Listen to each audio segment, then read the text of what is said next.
Cookings video పెట్టి చాలా రోజులు అయింది కదా ఫ్రెండ్స్. కొత్త వీడియోతో మీ ముందుకు వచ్చాను ఫ్రెండ్స్. ఏంటో తెలుసా ఫ్రెండ్స్, నాకు చాలా చాలా ఇష్టమైన కర్రీ మా మమ్మీ చేస్తున్నారు. ఇంట్లోనే తయారు చేశారు ఫ్రెండ్స్. నాకు ఇష్టమైన మా మమ్మీ పన్నీరు. లీటర్ పాలు తీసుకొని ఆ పాల్లోని వెనిగర్ వేసి అది ఇరిగిపోతే దాంతో పన్నీర్ చేశారు ఫ్రెండ్స్. నాకు ఇష్టం టమాటీ రైస్ పన్నీర్ కర్రీ ఫ్రెండ్స్. టమాటీలు ఇప్పుడు తక్కువకే దొరుకుతున్నాయి కదా ఫ్రెండ్స్.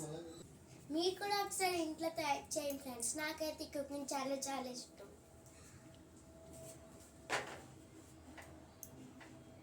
కుకింగ్ అంతా అయిపోయిన తర్వాత మళ్ళీ వీడియో పెడతాను ఫ్రెండ్స్. స్కూల్కి టైం అవుతుంది. Bye friends, bye.